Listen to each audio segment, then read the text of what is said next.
আলমগীর কোথায়? আলমগীর ঘরে বাপ। আলমগীর আলমগীর আমার ভাইয়া বাড়ি মিলাদ হবে, সন্ধ্যার পরে মিলাদে যাবে। সিন্নি কি খিচুড়ি না বরফি? খিচুড়ি। খিচুড়ি তাহলে যাওয়া যায়। ইয়া তো সিন্নি খাওয়ায় পার্টি দাঁত দেয় বলেছে। আরে সব ছেলেবেলে এখানে কারো বাইর যা লাগছে না, এখান থেকে দাঁতটা দিলি। এই সব শুনো, আমার ভাই বাড়ি সন্ধ্যার পরে মিলাদ আছে, সব ছেলে যাবে আর তোমার লাতিরে দেখলে যাবে। আচ্ছা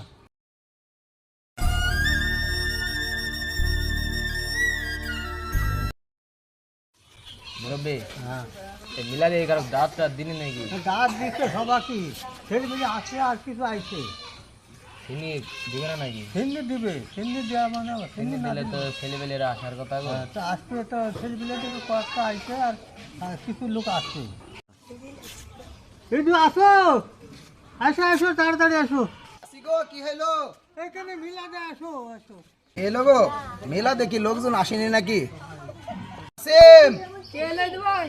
কি বিষয়? মেলা যে লোকজন আসেনি, এলাকায় কি দাঁত টাত করিসনি নাকি? করেছে তো, সবাইকে তো করেছে। সবা করেছিস? খিচুড়ির কথা বলেছিস না বরফির কথা বলেছিস? কিসের কথা বলেছে? তে লোকজন আসেনি কি বিষয়? তাহলে তো একটা বুদ্ধি কাটাতে হবে রে, কোনো করার নাই।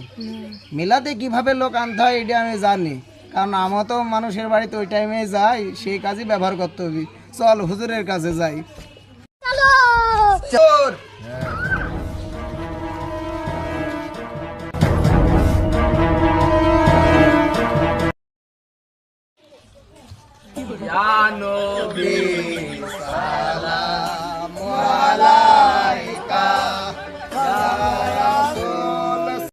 মনে হচ্ছে ইয়ানবি ধরেছে।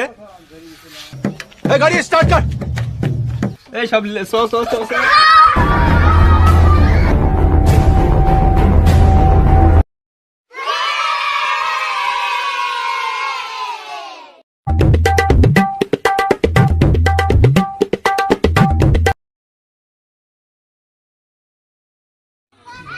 হুজুর দেখিছো বুদ্ধি খাটা সব চলে আইছে। এবার আরেকটা বুদ্ধি খাটাচ্ছি, তুমি এখন মেলা দেবার নতুন করে শুরু করো।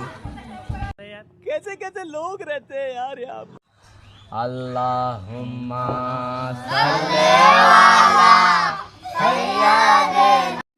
ইয়া আবার কি হুজুর নতুন করে আবার মিলাদ শুরু করছে।